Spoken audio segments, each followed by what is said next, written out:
Allô la planète, vous embarquez?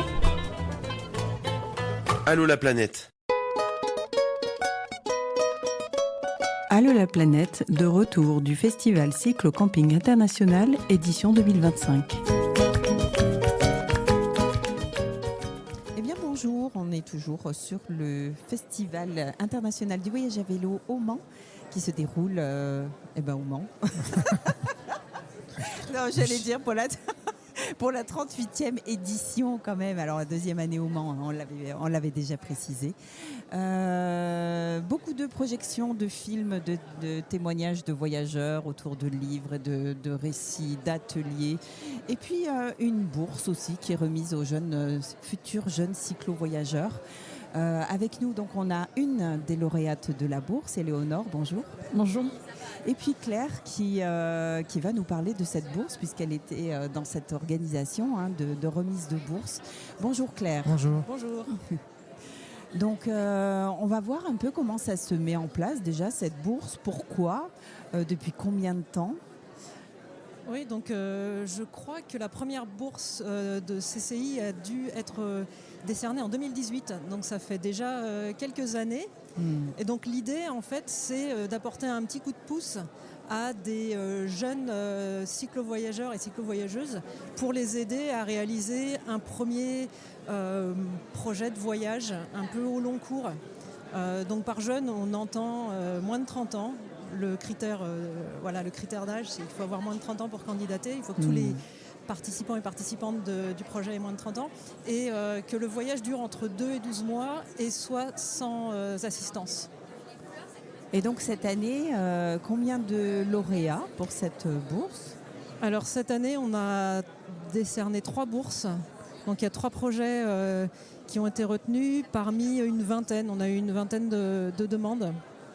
Donc ça a été un choix difficile comme un peu toutes les années parce que les projets sont toujours très enthousiasmants, très intéressants, très, très variés.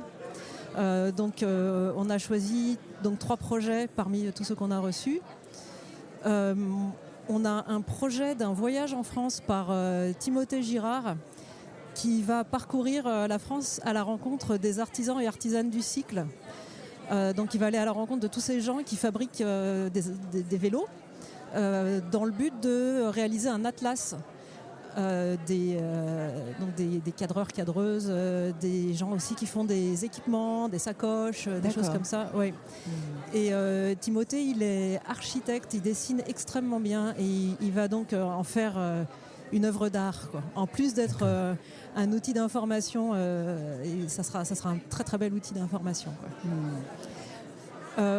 On a aussi choisi de récompenser un projet porté par 2 jeunes femmes, Maud et Bénédicte, qui elles vont partir vers les Balkans, vers la Macédoine, avec un projet autour des fresques des migrations. Donc, qui est un outil un peu comme les fresques du climat, mais qui permet d'aborder les problèmes liés pas les problèmes, mais de la question des migrants, du parcours. Qu'est-ce que c'est qu'un parcours de migrants?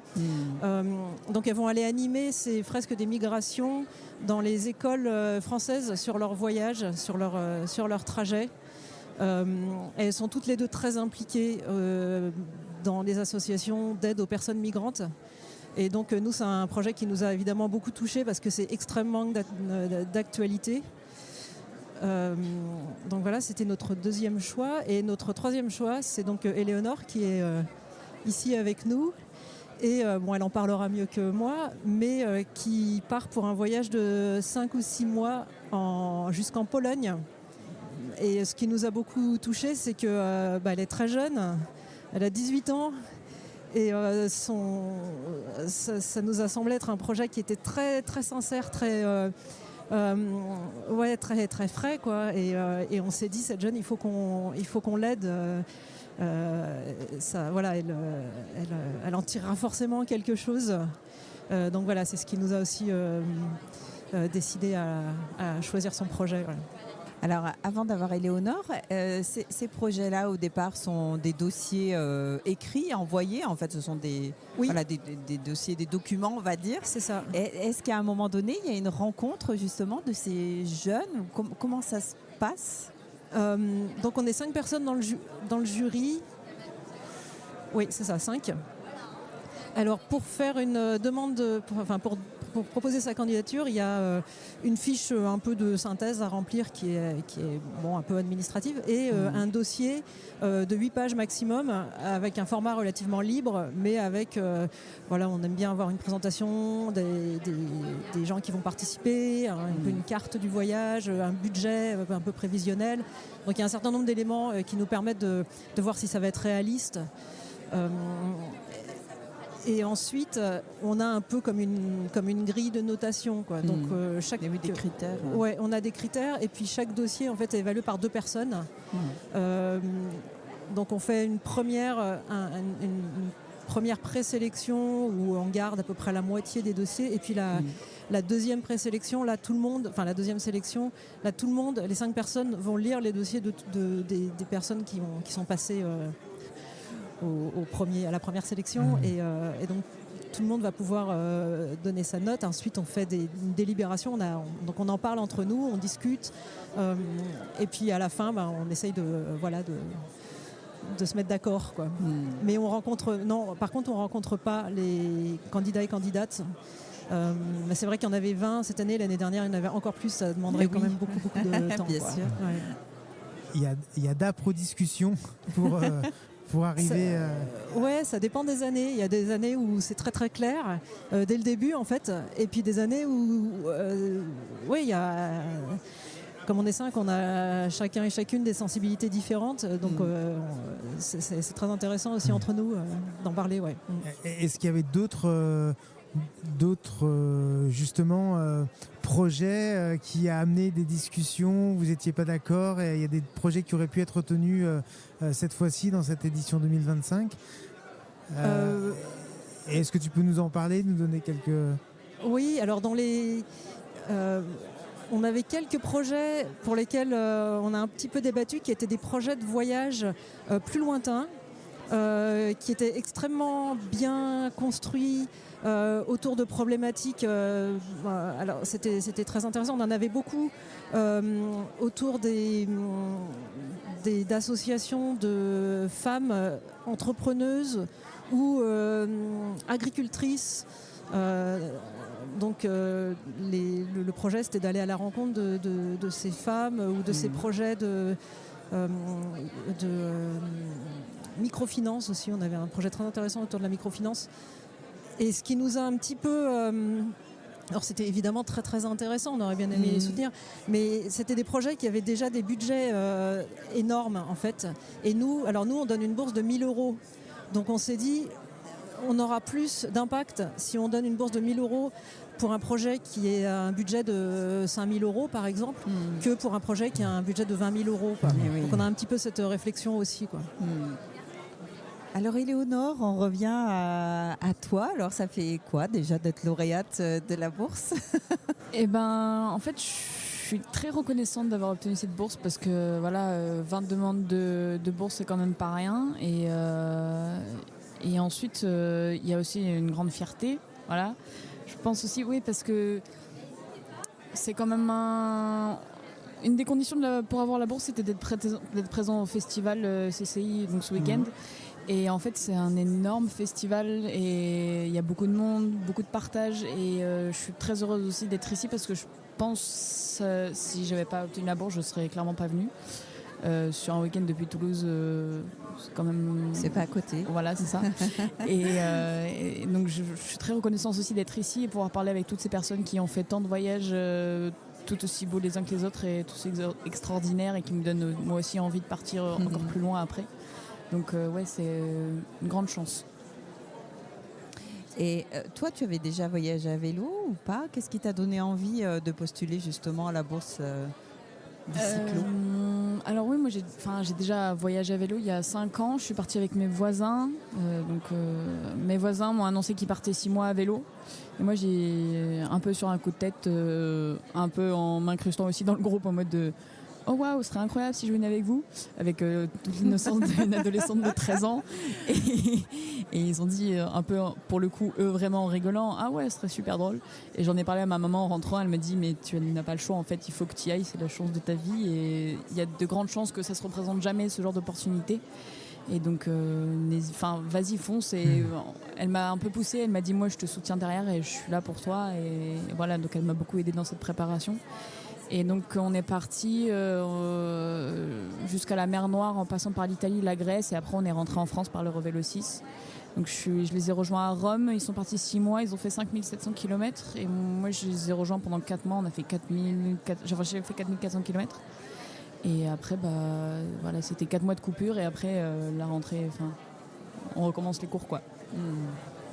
Et j'ai beaucoup voyagé aussi quand j'étais enfant. Avec mes parents, notamment en camping-car, mais pas que. On a aussi pas mal voyagé en Asie, en Inde et en Chine. Donc là, c'était plutôt 2-3 semaines, donc en avion, etc. Et après, on a valdingué un peu en Europe quand j'étais plus jeune, quand j'étais enfant, donc j'ai pas trop de souvenirs. Et donc c'était aussi, moi, vu que j'ai pas trop de souvenirs de ces voyages-là, je voulais me recréer mes propres souvenirs et redécouvrir un peu à ma manière, par mes propres moyens, l'Europe quoi. Donc cette graine du voyage était bien implantée là. depuis longtemps. Mais de partir seule, c'est une démarche. Ça me fait très très peur. Je viens d'une famille de 5 enfants, j'ai 4 grands frères, je suis la dernière. J'ai toujours été très protégée par mes grands frères, par mes parents. C'est un gros saut dans le vide. Et tout le monde me dit mais t'as pas peur et tout ça. Si, je suis terrifiée de partir toute seule sans mentir. Ah ouais, vraiment, ça me fait vraiment peur. Mais c'est pour ça aussi que je pars, c'est pour m'émanciper. Et, j'ai 19 ans et c'est bien de vivre chez maman, mais à un moment faut voir autre chose aussi quoi. Voilà. Allez, un petit coup de pied. Exactement. C'est bien, c'est aussi cet enthousiasme, j'imagine, qu'on ressent à travers les dossiers, Claire. Oui, exactement. Oui. Et à travers le dossier d'Éléonore, il était vraiment très très présent cet enthousiasme. Oui, oui. Donc Claire, chaque année, c'est des projets à chaque fois différents, très différents. Et on sent toujours cet engouement de ces cyclos. C'est vrai que on a les retours aussi chaque année. Ça fait plaisir des lauréats. Alors, Éléonore nous dit qu'il y reste 3 minutes avant de partir. D'accord. J'avais pas compris. On va te libérer pas. qu'elle ne rate pas son train pour Toulouse. Ça serait dommage. Ouais. Très bien. Eh bien, merci en tout cas pour ce merci partage, à vous. Éléonore. Merci beaucoup. Et puis, bon retour. Et Et puis tu on nous te racontes suit avant de partir. T'es pas tant lâché que ça. Ouais. Allô, la planète Oui, n'est pas non, loin. oui. On va te suivre. Je me fais pas de soucis. Merci beaucoup. Merci à toi. Merci, Éléonore. Bon retour. Bonne route. Hein. Merci. Bye bye.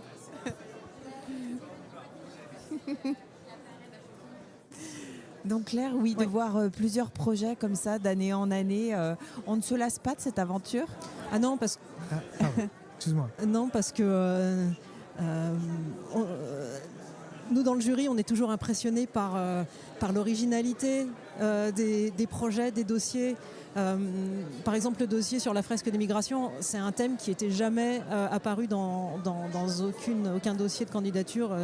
Depuis moi, ça doit faire 3 ou 4 ans que je fais ça. Et aussi, moi, ce qui m'a toujours pas mal frappé, c'est qu'on a souvent davantage de candidatures de filles qui veulent partir seules, en particulier, que de garçons ou que de couples. Ouais, on a souvent peut-être un tiers des dossiers, ça va être des filles qui veulent partir seules, quoi. Et ça fait plaisir parce que moi, je voyage aussi seule et c'est vrai qu'on nous dit souvent « Oh là là, mais attention, c'est dangereux, t'as pas peur, etc. » Et en fait, on se rend compte que en fait, des femmes qui voyagent seules à vélo, il y en a plein, il y en a beaucoup. Mais juste, elles sont souvent invisibilisées parce qu'elles vont pas s'imposer peut-être autant que les garçons.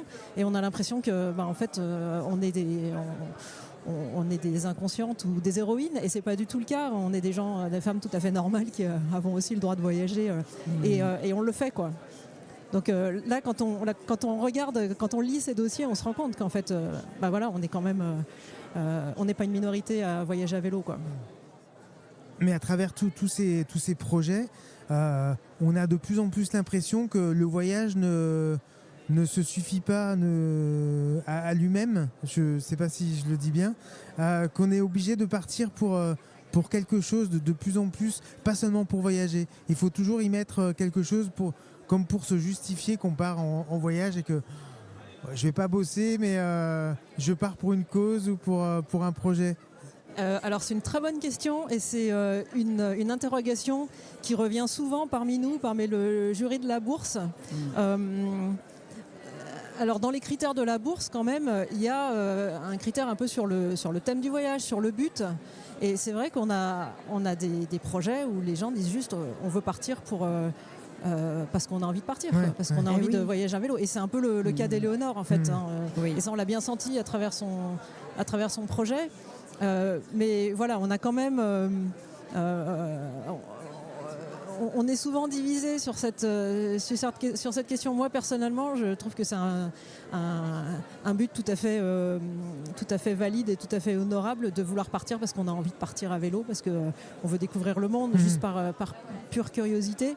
Mais peut-être que les personnes qui partent un peu dans cette optique-là, elles vont peut-être moins aller demander une aide financière, quoi. Et après, on a aussi... on demande aussi aux lauréats et lauréates de communiquer un petit peu dans le magazine de CCI, sur la page Facebook de CCI, etc. Donc après on va un petit peu les embêter pour avoir un petit peu des récits, des photos qui nous racontent leur voyage, quoi.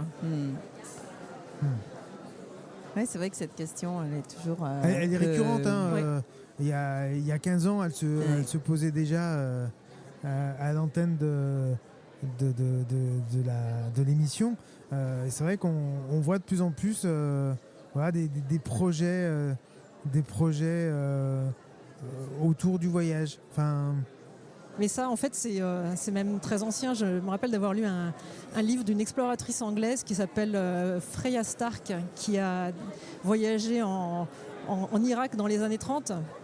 Et elle en parle déjà de cette problématique. Elle dit elle est juste partie parce qu'elle avait envie de voyager, mais quand elle passe les frontières, il faut qu'elle dise je suis ethnologue ou je suis anthropologue pour que ça fasse sérieux. Et sinon, juste voyager pour le plaisir, elle n'est pas prise au sérieux. Et donc ça, c'était dans les années 1930, quoi.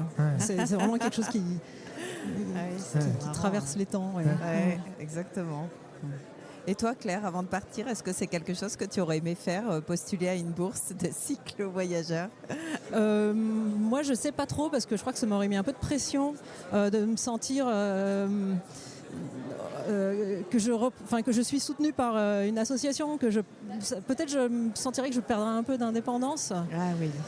Ouais. Et moi je voyage aussi à vélo, j'ai fait quelques voyages de plusieurs mois et mon seul but, moi personnellement, c'était la curiosité, c'était de découvrir le monde, de voir comment les gens vivent en vrai, quoi. Voilà, donc je suis plus dans une optique quand je voyage de voyager pour voyager, hein. Oui. Mais je trouve ça vraiment... moi, je suis très contente de pouvoir donner des petits coups de pouce comme ça à des jeunes qui hésitent un peu. Je pense que c'est dur pour eux aussi. Et de sentir qu'ils sont soutenus par l'association. Je pense que c'est, en plus de l'aide financière, de sentir qu'on croit en leur projet et qu'on les soutient, ça les aide aussi, quoi. Oui, je pense qu'effectivement, ça fait la différence. Et puis pour Éléonore en particulier, puisqu'elle a toujours été portée justement par un collectif. Hein. Là, c'est le collectif familial. Mais du coup... il y a quelque chose qui la porte aussi et qui l'encourage à partir, même si elle se met un coup de pied. Vous l'encouragez là-dedans plutôt positivement et c'est chouette. Oui, tout à fait. Super. Eh ben, merci beaucoup. Merci pour ce retour, Claire. Merci de m'avoir laissé parler. Merci à vous. À bientôt. À bientôt. Allô la planète, vous embarquez ? Allô la planète. Allô la planète, de retour du Festival Cyclo Camping International, édition 2025.